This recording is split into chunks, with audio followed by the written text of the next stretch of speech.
बहुत समय पहले की बात है। रायगढ़ में अचानक से चिड़ियों का दिखना कम होने लगता है। उस नगर में रहने वाले लोग पक्षियों से बहुत प्यार करते थे। वे रोज अपने घर के बाहर चिड़ियों के लिए दाना पानी रखते, लेकिन अचानक चिड़ियों के कम होने से वो सब परेशान थे। किसी को कुछ समझ नहीं आ रहा था कि चिड़िया आखिर चली कहाँ गई। नगर में रहने वाला राजू अपने मित्र स्वर्ण से, भाई, हमारा नगर तो जैसे खाली होता जा रहा है यार। सही कहा तुमने, चिड़ियों की आवाज से मन खुश होता है। उन्हें देखकर अजीब सी खुशी मिलती है यार। अब तो नगर के बच्चे भी ज्यादा खेलते नहीं दिखते।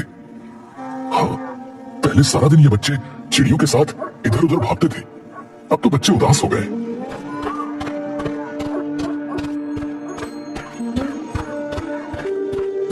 हाँ भाई, आजकल तो नगर में हर तरफ यही चर्चा है कि अचानक से चिड़िया कहाँ चली गई।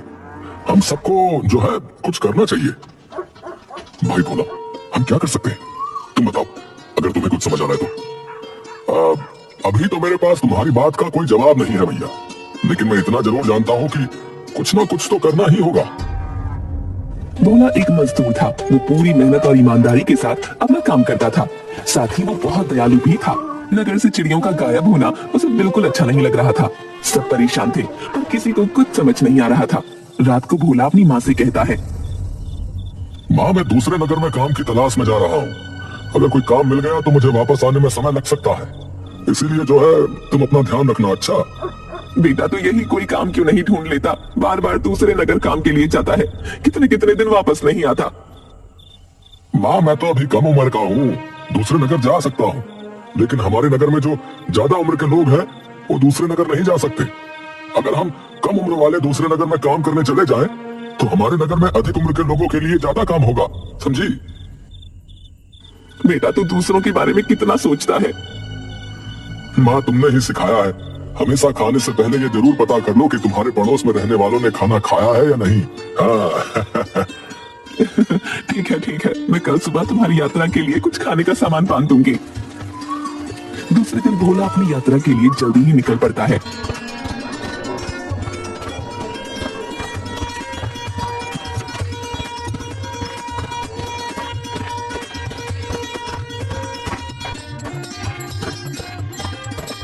दूसरे नगर में उसे नया काम मिल जाता है, लेकिन दूसरी तरफ रायगढ़ में धीरे धीरे चिड़ियों ने आना बंद कर दिया था।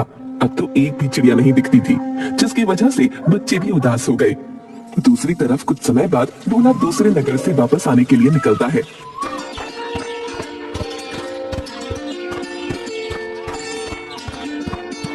रास्ते में एक जंगल पड़ता था। भोला खुशी खुशी अपने नगर की ओर तेजी से बढ़ रहा होता है। तभी अचानक उसे एक बूढ़े बाबा दिखते हैं। बेटा, जरा रुको, मुझे तुम्हारी मदद की जरूरत है। आपको क्या कष्ट है बाबा? बेटा, तुम्हें देखकर ऐसा लग रहा है कि इस संसार का कोई भी दुख तुम्हें नहीं है। क्या तुम मुझे इसका कारण बता सकते हो कि तुम इतने खुश कैसे हो? बाबा, मेरे पास ईश्वर का दिया सब कुछ है। ईश्वर ने मुझे स्वस्थ बनाया है।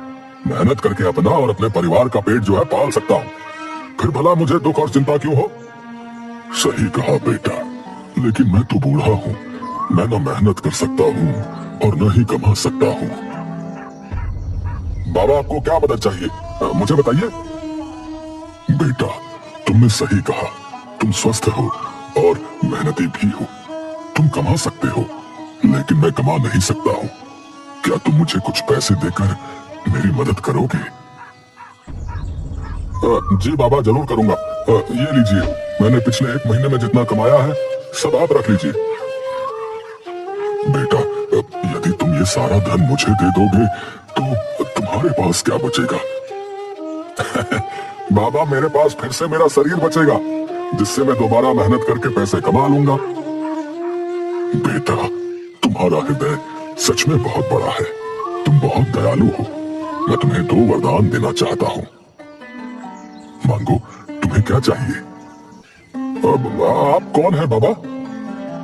तभी बूढ़े बाबा एक देवता के रूप में परिवर्तित हो जाते हैं। बेटा, मैं इस जंगल का वन देवता हूँ और मैं इस जंगल से गुजरने वाले लोगों की हमेशा परीक्षा लेता हूँ, और जो मेरी परीक्षा में पास होता है मैं उनकी मदद करता हूँ। आज मेरी परीक्षा में तुम पास हो गए हो, इसलिए मैं तुम्हें वरदान देना चाहता हूँ। तुम मुझसे कोई भी 2 वरदान मांग सकते हो। अगर आप सचमुच में प्रसन्न है तो आप मुझे एक ऐसा गुलेल दे जिसका निशाना जो है कभी ना चूके।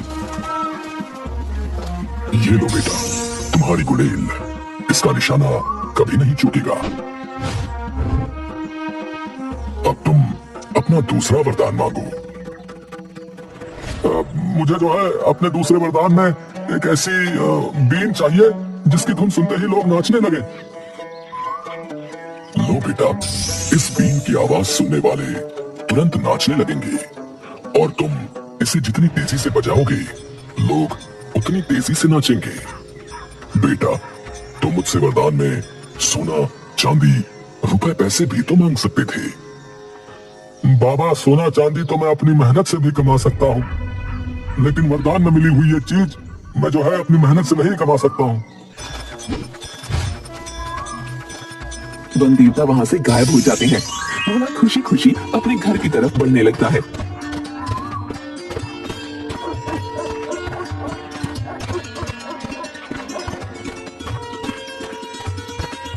भोला को पशु पक्षियों से बहुत प्यार था।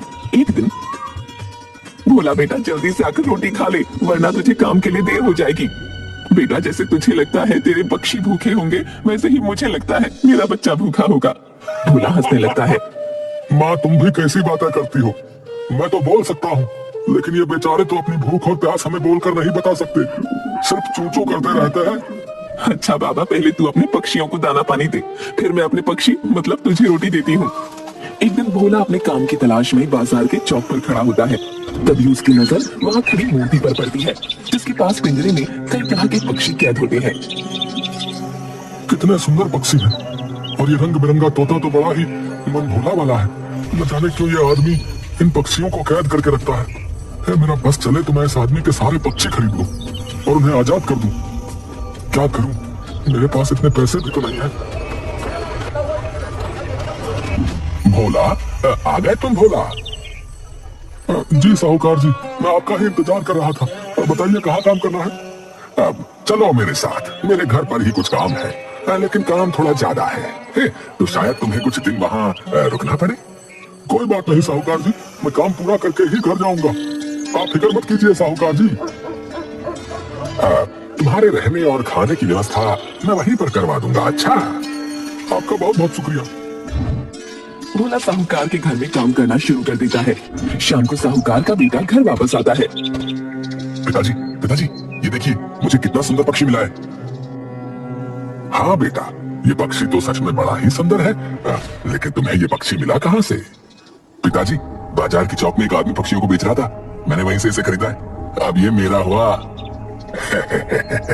वो तो ठीक है, लेकिन इसका ध्यान रखना, पिछली बार की तरह ऐसा ना हो कि ये भी बिना खाए पिए मर जाए। सही कहा आपने, ये हमेशा यही करता है। बाजार से नए नए पक्षी लेकर आएगा, उन्हें दाना पानी समय पर नहीं देता, फिर वो बेचारे भूख से तड़प कर मर जाते हैं। नहीं नहीं, इस बार मैं पूरा ध्यान रखूंगा। भोला को पक्षियों की भूख से तड़प कर मरने की बात सुनकर बिल्कुल भी अच्छा नहीं लगा। 2-4 दिन बाद साहूकार का बेटा जो नया पक्षी लेकर आया था, वो भी बेचारा बिना दाना पानी के मर गया। भोला को पक्षियों की भूख से तड़प कर मरने की बात सुनकर बिल्कुल भी अच्छा नहीं लगा। साहूकार जी, आपसे एक बात कहूँ तो आप बुरा तो नहीं मानेंगे? हाँ बोलो बोलो भोला, क्या बात है? आप अपने बेटे को समझाते क्यों नहीं? ये कितनी गलत बात है कि वो अपने शौक के लिए पक्षियों को कैद करके रखता है और उनका ध्यान न रखने की वजह से वो बेचारे अपने प्राण त्याग देते हैं। अब क्या बताऊं भोला, हम तो खुद परेशान हैं, लेकिन ये लड़का है कि सुनता ही नहीं। ओ, तुम्हें क्या करना है? ये पक्षी मैंने पैसे देकर खरीदा था, ये जिंदा रहे या मर जाए, इससे तुम्हें या किसी और को कोई फर्क नहीं पड़ना चाहिए, समझे? तुम अपना काम करो और यहाँ से चलते बनो। भोला उदास मन से अपना काम करता है और अपने घर आ जाता है। थोड़ी दूर जाने के बाद ही उसे एक व्यक्ति दिखा जो कुछ परेशान सा एक पेड़ के नीचे खड़ा था और अपनी गर्दन को ऊपर उठाए पेड़ पर कुछ दिख रहा था।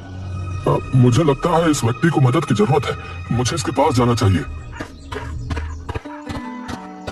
अब सेठ जी, क्या बात है? आप परेशान लग रहे हैं, क्या मैं आपकी कोई मदद कर सकता हूँ? हाँ भाई, तुम मेरी मदद जरूर कर सकते हो। मेरा नाम मूर्ति है और मैं चिड़ियों का व्यापारी हूँ। चिड़ियों को पकड़कर उन्हें बेचना मेरा काम है। ऊपर उस पेड़ पर कितनी सुंदर चिड़ियाएं बैठी हैं। मुझे उस चिड़िया को पकड़ना है। अगर तुम उसे पकड़ने में मेरी मदद करोगे तो मैं तुम्हें मुंह मांगी कीमत दूंगा। भोला मूर्ति की बात सुनकर मन ही मन बहुत गुस्सा हुआ, लेकिन उसने मूर्ति से कुछ नहीं कहा। सेठ जी, अगर आप व्यापारी हैं तो आपके पास तो बहुत सारी चिड़ियाएं होंगी। हाँ, मेरे पास बहुत सारी चिड़ियाएं हैं। मैं रोज 100 से भी ज्यादा चिड़ियाएं पकड़ता हूँ और उन्हें दूसरे नगर में ले जाकर बेच देता हूँ। लेकिन सेठ जी, इतनी चिड़ियाओं का लोग करते क्या है? अरे तुम्हें नहीं पता है? कोई चिड़िया को खाता है, कोई उसे पालता है। सबके अलग अलग शौक है, लेकिन मैंने आज तक इतनी सुंदर चिड़िया नहीं देखी। अब तुम देर मत करो और जल्दी से इस चिड़िया को पकड़कर मुझे दे दो। मैं तुम्हें मुंह मांगी कीमत दूंगा। ठीक है, अगर आप मुंह मांगी कीमत देंगे तो मैं अभी उस चिड़िया को नीचे गिराता हूँ। भोला देवता का दिया हुआ गुलेल निकालता है और चिड़िया की तरफ बिना पत्थर लगाए निशाना लगा देता है। चिड़िया पेड़ से नीचे गिरती है। लीजिए सेठ जी, आपकी अद्भुत चिड़िया उस झाड़ी में है। जाइए, उसे पकड़ लीजिए। हाँ, मैं अभी उसे पिंजरे में बंद करता हूँ। हाँ। मूर्ति झाड़ी में घुस जाता है। जैसे ही वो झाड़ी में घुसता है, भोला वन देवता की दी हुई बीन निकालकर बजाना शुरू कर देता है। बीन की धुन कानों में जाते ही मूर्ति नाचने लगा। अरे, मुझे क्या हो रहा है? अचानक से मेरा शरीर अपने आप नाचने के लिए बेचैन क्यों हो रहा है? मूर्ति का शरीर झाड़ियों में लगे कांटों के पौधे से कटने लगा। अरे,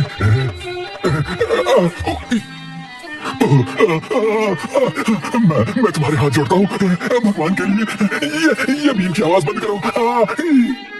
भोला बीन बजाना बंद करने की जगह और जोर जोर से बजाने लगता है।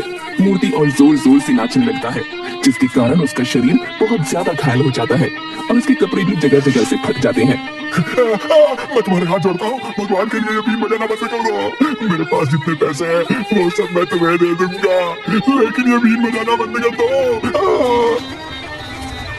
ठीक है सेठ जी, आप बाहर आ जाइए। किसी तरह सेठ झाड़ियों से बाहर निकलता है। अब मुझे सारे पैसे दे दो और मुझसे ये वादा करो कि तुम्हारे पास जितनी चिड़िया कैद है उन सबको तुम आजाद कर दोगे। मैं ऐसा कैसे कर सकता हूँ? अगर मैं चिड़िया नहीं पकड़ूंगा तो खाऊंगा क्या? अगर तुम मेरी बात नहीं मानोगे तो आज के बाद तुम्हें खाने की जरूरत ही नहीं पड़ेगी, समझे? तुम कहना क्या चाहते हो? मैं फिर से बीन बजाना शुरू कर दूंगा और तुम जो है इन झाड़ियों में लगे कांटों से घायल होकर अपना दम तोड़ दोगे। बोलो, तुम क्या करना चाहते हो? नहीं, तुम बीन मत बजाओ। मैं तुमसे वादा करता हूँ कि मैं घर जाकर सारी चिड़ियाओं को आजाद कर दूंगा और फिर दोबारा कभी उन्हें नहीं पकड़ूंगा। ठीक है, लेकिन अपना वादा पूरा करना, नहीं तो अगली बार जो है मैं तुम्हें नचा नचा कर मार दूंगा। भोला अपने घर की तरफ बढ़ जाता है, लेकिन मूर्ति भोला से बदला लेने के लिए रायगढ़ के राजा के दरबार में भोला की शिकायत लेकर पहुंच जाता है। महाराज की जय हो। महाराज, मेरा नाम मूर्ति है। महाराज, मैं तो बर्बाद हो गया। महाराज, आपके राज्य में ऐसा अनर्थ हो रहा है। क्या बात है? साफ साफ बताओ। महाराज, आपके राज्य में मेरे कमाए हुए सोने के मोहरों को लूट लिया गया और मुझे बर्बाद कर दिया गया। आप उसे गिरफ्तार करिए और मुझे न्याय दिलाइए। क्या नाम है उसका? बताओ। महाराज, मैं उसका नाम तो नहीं जानता, लेकिन वो रायगढ़ नगर की तरफ ही आया है और उसके पास एक गुलेल और बीन है जिसके बजने से शरीर अपने आप नाचने लगता है। वो एक जादुई बीन है। ठीक है, तुम अपने घर जाओ और हम उस लुटेरे को पकड़वाने के बाद तुम्हें खबर करवा देंगे। तब तुम यहाँ आ जाना। महाराज अपने मंत्रियों को आदेश देते हैं और वो मूर्ति के बताए हुए वेशभूषा वाले व्यक्ति को ढूंढने लगते हैं और जल्द ही भोला को ढूंढकर महाराज के सामने पेश भी कर देते हैं और मूर्ति को भी राजमहल में बुला भेजा जाता है। महाराज, मेरा क्या कसूर है? अपनी जुबान बंद करो। महाराज, यही है वो दुष्ट, इसे तुरंत जेल में डलवा दीजिए। इसने ही मेरे जीवन भर की कमाई को मुझसे लूट लिया। क्या मूर्ति जो कह रहा है वो सच कह रहा है? तुमने इससे जबरदस्ती इसका सारा धन छीन लिया? नहीं महाराज, ये झूठ बोल रहा है। इसने अपनी स्वेच्छा से सारा धन मुझे दिया था। नहीं महाराज, ये झूठ बोल रहा है। इसने मुझसे मेरा सारा धन छीन लिया। महाराज, इस भोला को गिरफ्तार करने के बाद हमने जब इसके घर की तलाशी ली थी तो इसके घर से ये गुलेल और बीन के साथ सोने के सिक्कों की एक पोटली मिली। महाराज, यही है मेरी पोटली, मेरे जीवन भर की कमाई। भोला, तुम्हें शर्म नहीं आती? ऊपर वाले ने तुम्हें इतना अच्छा शरीर दिया है, तुम्हें तो मेहनत करके पैसे कमाना चाहिए, ना कि लोगों से छीन कर। तुम्हें पता नहीं लूटपाट करने की इस राज्य में क्या सजा मिलती है? महाराज, मैंने कोई पैसे नहीं छीने, ये झूठ बोल रहा है। ये थैली मुझे इसने अपनी स्वेच्छा से दी थी ताकि मैं बीन बजाना बंद कर दूं। नहीं महाराज, ये झूठ बोल रहा है। आप ही बताइए कि बीन की इतनी मधुर आवाज किसे कैसे बुरी लग सकती है, और अगर किसी को आवाज अच्छी नहीं भी लगे तो भी कोई भला इतने पैसे क्यों देगा बीन की आवाज को बंद करने के। राजा को मूर्ति की बात सही लगती है कि भला कोई बीन की आवाज को बंद करने के लिए किसी को इतने पैसे क्यों देगा, और उन्होंने भोला को दोषी करार दिया और आदेश दिया। भोला ने हमारे राज्य में चोरी करने की गुस्ताखी की है, इसलिए उसे आज से 3 दिन के बाद फांसी पर लटका दिया जाए ताकि नगर में दोबारा कोई चोरी करने की हिम्मत न करे। 3 दिन बाद भोला को फांसी पर लटकाने की सजा देने के लिए उसे नगर के चौक पर ले जाया गया। उस समय वहाँ पर मूर्ति भी था और मन ही मन खुश हो रहा था कि उसे उसके पैसे भी वापस मिल गए और उसने भोला को सबक भी सिखा दिया। लेकिन फांसी पर लटकाने से पहले उस व्यक्ति से उसकी आखिरी इच्छा पूछी जाती है, इसलिए भोला की भी अंतिम इच्छा पूछी गई। भोला, तुम्हारी कोई अंतिम इच्छा है जो तुम बता सकते हो, वो जरूर पूरी की जाएगी। हुजूर, मैं मरने से पहले जो है आखिरी बार थोड़ी देर अपनी बीन बजाना चाहता हूँ। राजा कुछ कहता उससे पहले ही मूर्ति बोल उठा। नहीं नहीं महाराज, उसे बीन बजाने की आज्ञा बिल्कुल ना दी जाए वरना अनर्थ हो जाएगा। तुम शांति से खड़े रहो, क्योंकि मरने वाले की अंतिम इच्छा पूरी करना कानून का फर्ज होता है। सिपाहियों, जाओ और भोला की बीन उसको वापस कर दो। सिपाही भोला की बीन उसे लाकर देता है और भोला बीन बजाना शुरू करता है। राजा के साथ साथ वहाँ मौजूद सारे लोग नाचने लगे और जैसे जैसे भोला ने बीन बजाना तेज किया, सब तेजी से नीचे कूदने लगे। ईश्वर के लिए तुम ये बीन बजाना बंद कर दो। अगर तुम ये बीन बजाना अभी तुरंत बंद कर दोगे तो मैं तुम्हें प्राण दान दे दूंगा। अब बताओ सेठ, मैंने तुम्हारी पैसों की थैली छीन कर ली थी या तुमने स्वेच्छा से मुझे थैली दी थी? मुझे माफ कर दो, मैं तुम्हारे हाथ छोड़ता हूँ। मुझे बीन मत बजाना, मैंने वो थैली अपनी स्वेच्छा से तुम्हें दी थी। इस दुष्ट मूर्ति को अभी कैद खाने में डाल दो। महाराज, मुझे माफ कर दीजिए, मैं इसी लायक हूँ। आप मुझे कारागार में डाल दीजिए, परंतु इस बीन की आवाज से बचा लीजिए। महाराज, इसने सिर्फ पैसों की थैली ही नहीं दी थी, इसने मुझे यह वादा भी किया था कि इसके पास जितने भी पक्षी हैं उन सबको ये मुक्त कर देगा। राजा सिपाहियों को आदेश देते हैं कि मूर्ति के पास जितने भी पक्षी हैं उन सबको आजाद कर दिया जाए और मूर्ति को आजीवन कारावास में डाल दिया जाए। राजा भोला से, भोला, हम बाकी चीज तो समझ गए, लेकिन तुम्हारे इस जादुई बीन का राज क्या है? भोला महाराज को वन देवता के दिए वरदान के बारे में बताता है।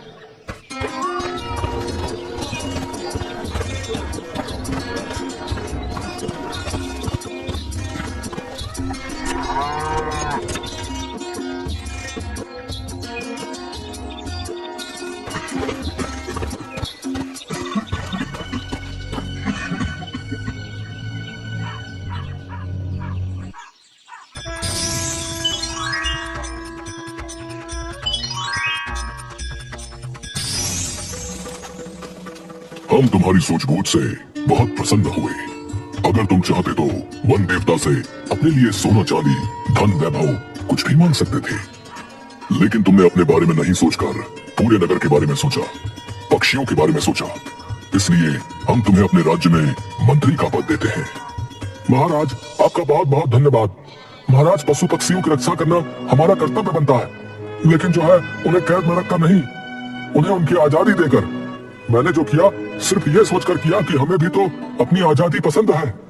उस दिन के बाद रायगढ़ में फिर से पहले की तरह चिड़ियों की और उनके साथ साथ बच्चों की आवाज भी गूंजने लगी।